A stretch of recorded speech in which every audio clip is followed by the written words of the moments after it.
Hello. Hello, Liaquat Sahib. അതെ. Okay. ഞാൻ വിളിക്കുന്നത് കൊച്ചിന്നാണ്. ആ അപ്പോ നിങ്ങള് മറ്റേ ഇതൊക്കെ എന്താ പറയാ, വീഡിയോകളൊക്കെ അടിപൊളിയാണ്. അടിപൊളി എന്ന് പറഞ്ഞാല് ഉം, സാധാരണ ജനങ്ങളെ കാര്യങ്ങളൊക്കെ ചോദിക്കുമ്പം ഉം, സാധാരണക്കാരന്റെ വ്യൂവിലുള്ള നിങ്ങളെ മറുപടിയും ഉം, നിങ്ങൾ ഓരോന്നും കേൾക്കുമ്പോൾ കേട്ടിരിക്കാൻ തോന്നുന്നുണ്ട്. നമുക്ക് ഉം, മനസ്സിലൊരു ഹെയ്റ്റ് ഉണ്ടാക്കുന്നില്ല, ഉം, ലൈക്ക് അതേഴ്സ്. ഉം, അപ്പൊ എനിക്കൊരു ഡൗട്ട് ചോദിക്കാനുള്ളത്, ഉം, ഇപ്പൊ നമ്മളിപ്പം ജനറലി ഇപ്പൊ ഞാനിപ്പോ നിങ്ങളൊരു വീഡിയോ കണ്ടോണ്ടിരിക്കുകയായിരുന്നു, ഒരു ചന്ദ്രൻ പിളർന്നത് എന്നൊക്കെ ഉം, പറഞ്ഞിട്ട്.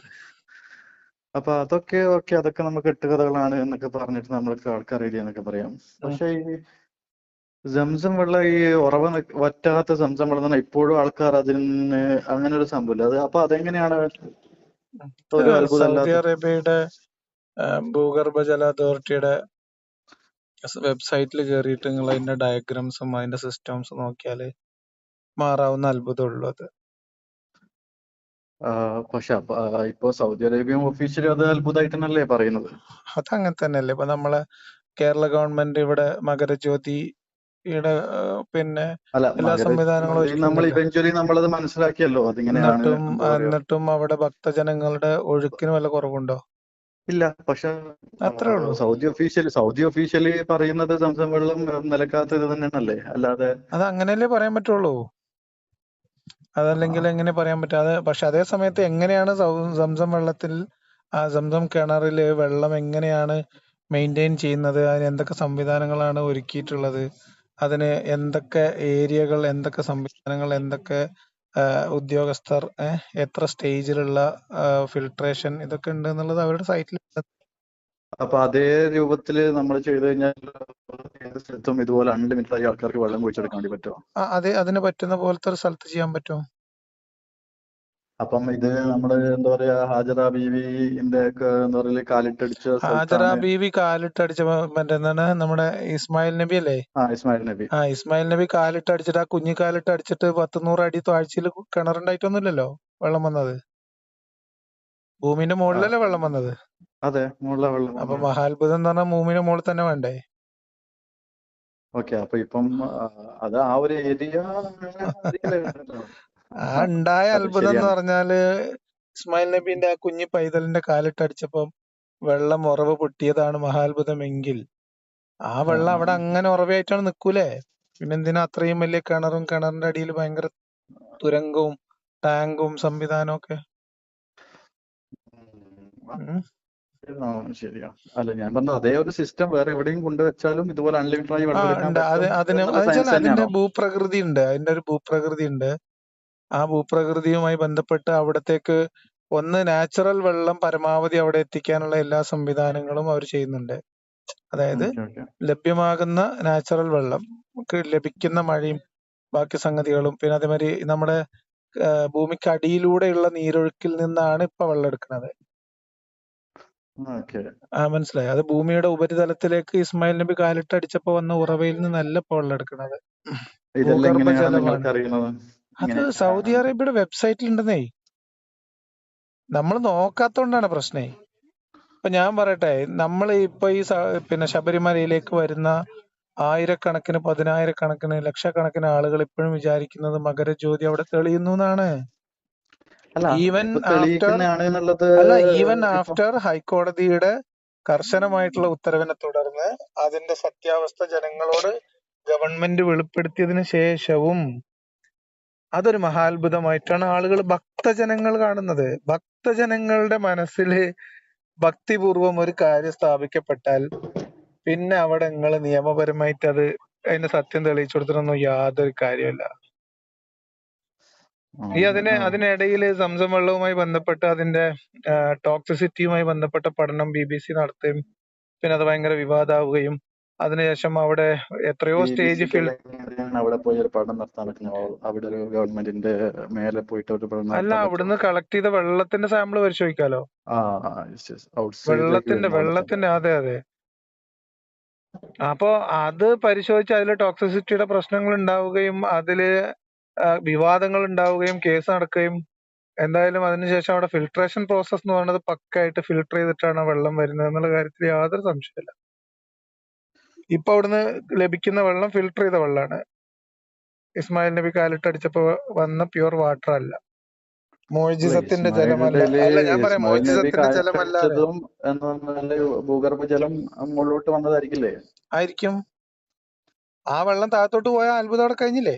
പിന്നെ ഭൂഗർഭജലം ഉള്ളിടത്ത് പോയിട്ട് പിന്നെ അത് ഒരു പ്രത്യേക ടാങ്കിലേക്ക് കേന്ദ്രീകരിച്ചിട്ട് അവിടുന്ന് വെള്ളം പമ്പ് ചെയ്യുന്നതിൽ അർത്ഥമൊന്നുമില്ലല്ലോ. ഭൂഗർഭജലമൊക്കെ ഇപ്പൊ നമുക്ക് കടലിലെ വെള്ളമൊക്കെ പറ്റാത്ത അത്ഭുതമാണ് പറയണതിൽ വല്ല അത്ഭുതം ഉണ്ടോ?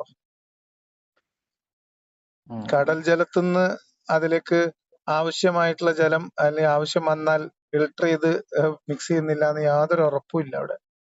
അതിനുള്ള സൂചനകളുള്ള ഒരു പ്രൊജക്ട് അവിടെ, അതിന്റെ പ്രൊജക്ടിന്റെ വിശദാംശങ്ങളൊക്കെ മുൻപ് അവർ പുറത്തു വിട്ടിരുന്നു, പിന്നീട് അത് കാണാണ്ടായി. അങ്ങനെയുള്ള പരിപാടികളൊക്കെ ഉണ്ട്. അപ്പൊ അതിലൊന്നും ഒരു അത്ഭുതമൊന്നുമില്ല. അപ്പൊ ഇസ്ലാമുമായി ബന്ധപ്പെട്ട് ഇങ്ങനത്തെ അത്ഭുതങ്ങളിലൊന്നും ഞാൻ സാധാരണഗതിയിൽ ചുറ്റിക്കറങ്ങാറില്ല. നമ്മൾ മനുഷ്യന്റെ ജീവൽ പ്രശ്നങ്ങൾ ജീവിക്കാൻ, മനുഷ്യന്റെ ഭൗതിക ജീവിതത്തില് മനുഷ്യനെ ഓരോ മനുഷ്യന്റെയും മാനസികാവസ്ഥേനെയും അവരുടെ പെരുമാറ്റത്തെയും അവരുടെ സാമൂഹ്യ ജീവിതത്തെയും വ്യക്തി ജീവിതത്തെയൊക്കെ ബാധിക്കുന്ന തരം നിയമങ്ങളും പ്രശ്നങ്ങളും ഉണ്ടല്ലോ. അല്ല, ആ വ്യക്തിഗതത്തിലും ബാധിക്കുന്നത് ഇതുപോലത്തെ അത്ഭുതങ്ങളിൽ വിശ്വസിച്ചായിരിക്കുമല്ലോ. അല്ല, അത്ഭുതത്തിലെ വിശ്വസിച്ചിട്ട് അല്ല ആയിരിക്കും. ഞാൻ പറഞ്ഞത് ആ അത്ഭുതങ്ങളിൽ വിശ്വസിക്കുന്നത് കൊണ്ട് മാത്രമല്ലല്ലോ, ആ അത്ഭുതങ്ങളുടെ മുകളിൽ കെട്ടിപ്പൊക്കിയിട്ടുള്ള യാഥാർത്ഥ്യങ്ങൾ ഉണ്ടല്ലോ കുറെ. അല്ല, അതന്നെ പറഞ്ഞ ആ അത്ഭുതത്തിന്റെ ഇപ്പം പല ആൾക്കാർക്കും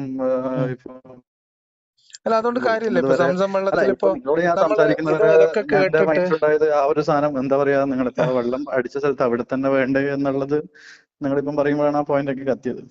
അല്ല, അപ്പോഴല്ലേ അത് അത്ഭുതമായിട്ട് നിലനിൽക്കുള്ളൂ. അതെ അതെ അതെ. അതൊരു സിമ്പിൾ ലോജിക്കാണ്. അപ്പൊ ഞാൻ പറഞ്ഞതെന്താ വെച്ചാല് ഇത്തരം ലോജിക്കുകളിൽ ഒരു ചിന്ത മിന്നായം പോലെ മാഞ്ഞു പോയാലും സംസം വെള്ളത്തിനോടുള്ള ഒരു പ്രതിപത്തിയൊന്നും അതുകൊണ്ട് വിശ്വാസികളുടെ അടിയിൽ നിന്ന് പോവില്ല. അല്ല, അത് പോവില്ല. അത് വേറെ തന്നെ ഒരു സാധനമാണ്. അതിപ്പം ആ ജാറത്തിങ്ങനെ തരുന്ന ഫുഡ് പോലെ അതിങ്ങനെ ഉണ്ടാവും. അത് പിന്നെ ഒരു ബർക്കത്തിന്റെ ഫുഡ് എന്നുള്ള ഉണ്ടാവും. പക്ഷെ അവിടെ പിന്നെ അത്ഭുതം ഇതിപ്പോ ഹജ്ജ് ആയാലും ഇതുപോലെയുള്ള പിൽഗ്രിം പിന്നെ എന്താ പറയാ ആഘോഷങ്ങളായാലും ഒക്കെ എന്താ സംഭവം എന്ന് വെച്ചാൽ ഇത് അതത് മേഖലയിലെ ഭരണകൂടങ്ങൾക്കും അവിടുത്തെ കച്ചവടക്കാർക്കും ഒക്കെ വലിയൊരു കൊയ്ത്തുകാലാണ്. വലിയ സാമ്പത്തിക ഇടപാട് നടക്കുന്ന ഒരു എക്കണോമിക് ആക്ടിവിറ്റിയാണ് ഈ സാധനം. അല്ല, അത് ഇവഞ്ച്വലി എന്ത് അങ്ങനെ ആയി വരും. അപ്പൊ അതുകൊണ്ട് അതുകൊണ്ട് അപ്പൊ അത് ഗവൺമെന്റുകൾ അതിനെ സത്യം പറഞ്ഞിട്ട് ആൾക്കാരെ പിന്തിരിപ്പിക്കേണ്ട കാര്യമൊന്നും അവർക്കില്ല. അപ്പൊ കേരള ഗവൺമെന്റ് സ്ത്രീകളെയും കൂടി അവിടെ കയറ്റാൻ പറ്റുമോ എന്നുള്ള വഴിയാണ് നോക്കുന്നത്, സുപ്രീം കോടതിയുടെ ഉത്തരവിനെ തുടർന്നാണെങ്കിലും. ഞാൻ ഒരു ആ ഒരു രീതിയിലല്ല പറഞ്ഞത്. അപ്പം ഗവൺമെന്റുകളെ സംബന്ധിച്ച് അല്ലെങ്കിൽ അവിടുത്തെ പ്രാദേശികമായിട്ടുള്ള ഭരണകൂടങ്ങളെ സംബന്ധിച്ചും കച്ചവടക്കാരെ സംബന്ധിച്ചും ഒക്കെ അതൊരു ഒരു സാധ്യതയാണ്.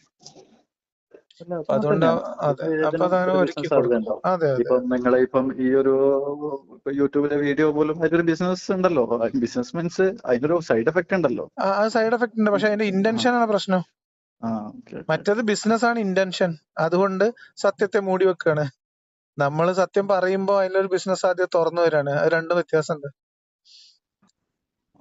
നമ്മൾ യൂട്യൂബിനെ ഒരു ബിസിനസ് ആയിട്ട് കണ്ടാലും നമ്മൾ ചില സത്യങ്ങൾ പറയുമ്പോ അവിടെ ഒരു ബിസിനസ് സാധ്യത, പക്ഷെ നമുക്ക് അതിനേക്കാൾ സാധ്യമായ കുറെ ബിസിനസ്സുകൾ ഉണ്ട്. ഇപ്പൊ ഞാനൊക്കെ ചെയ്യുന്നത് ഒരു യൂട്യൂബ് ബിസിനസ് നമുക്ക് വേണമെങ്കിൽ ആക്ഷേപിക്കുന്ന ആൾക്കാർ കുറെ പേരുണ്ട്. അപ്പൊ അവരുടെ മുമ്പിൽ ഞാൻ പറയാറുള്ളത് എനിക്ക് ഇതിനേക്കാൾ തിളങ്ങാൻ പറ്റുന്നതാണ് നമ്മളെ ഈ പിന്നെ ഇപ്പൊ നടക്കുന്ന പല മജ്‌ലിസുകളെക്കാളും നല്ല ഭംഗിയായിട്ട് മജ്‌ലിസ് നടത്താൻ പറ്റുമെന്ന് എനിക്ക് നല്ല ഉറപ്പുണ്ട്. നമ്മളെ നൂറെ ഹബീബിനെ പോലത്തേക്ക്, മനസ്സിലായോ? സ്വലാത്ത് മജ്‌ലിസ്. അപ്പൊ ഒരു ബിസിനസ് എന്ന രീതിയിൽ നമ്മള് ആധുനിക ലോകത്ത് അയാളെല്ലാരും കുറ്റക്കാരാണ്. അത് കണക്കെ തന്നെ കുറച്ച് പുറകോട്ട് പോയി കഴിഞ്ഞാല് ഉള്ള കാന്തപുരവും വല്ല CM മടവൂര് അവരെല്ലാം ഇപ്പൊ അയാളെ തകർക്കണം എന്ന് ശ്രമിക്കുന്നതെന്ന് വെച്ചാല് കാന്തപുരത്തിന് പോലും സാധ്യമാകാത്ത ഒരു വളർച്ചയാണ് സാമ്പത്തികമായിട്ട് ആള് നേടിക്കൊണ്ടിരിക്കുന്നത്. കാരണം കാന്തപുരത്തൊക്കെ എത്രയോ വർഷങ്ങളുടെ അധ്വാനവും അതോ ഇത്രയും എക്സ്പോസ് ആയ കാലഘട്ടത്തിൽ പോലും അയാൾക്ക് വളരാൻ പറ്റുന്നുണ്ടെന്ന് പറയുന്നത് വലിയൊരു കാര്യം തന്നെയാണ്. അത് കാര്യമാണെന്നല്ല, അത് ഭയങ്കരമായിട്ട് നമ്മളെ സൊസൈറ്റിയുടെ അവസ്ഥയെ കുറിച്ച് നമ്മളെ കുറിച്ച് വലിയ ഒരു ഓർമ്മപ്പെടുത്തലാണ് ഈ സമൂഹം എവിടെ ചെന്ന് നിൽക്കുന്നു എന്നുള്ളത്. മുമ്പ് പറഞ്ഞാലൊന്നും എതിര് പറയാൻ ആളില്ല. ഇപ്പൊ ഇത്രയും ആൾക്കാർ എതിർക്കാൻ ഉണ്ടായിട്ട് പോലും ഇത്രയും ഫ്രൂട്ട് ഫാൾ അയാളെ കയ്യിലുണ്ടെങ്കിൽ അപ്പൊ അയാൾ തന്നെ പറയണത് നിങ്ങൾ എന്നെ എതിർക്കി, നിങ്ങൾ എന്നെ ട്രോൾ ചെയ്തോളി, കുഴപ്പമില്ല, അതൊക്കെ എനിക്ക് കൂടുതൽ മാർക്കറ്റിംഗ് ആണെന്നാണല്ലോ പറയണേ. അപ്പൊ അത് അങ്ങനത്തെ കഥകളാണ്. അപ്പൊ നിങ്ങള് വീഡിയോ കൊണ്ട് നമ്മളെ ഈമാനിൽ ഏകദേശം ഒരു പരിധിക്ക് അയക്കണം നിങ്ങളെ വീഡിയോ കണ്ട് കണ്ട്. വീഡിയോ കണ്ടുകൊണ്ട് ഭീമാൻ പോയിട്ട് ഞാൻ അവിടെ ചെന്ന് നഫ്സി നഫ്സി അറിയും. അപ്പൊ നിങ്ങള് നഖം ഒന്നും പറഞ്ഞിട്ട് കാര്യമില്ലാന്ന് പറഞ്ഞിട്ടുണ്ട്. ശരി സാഹിബ്, എന്തോ ആയിക്കോട്ടെ ശരി ഓക്കെ.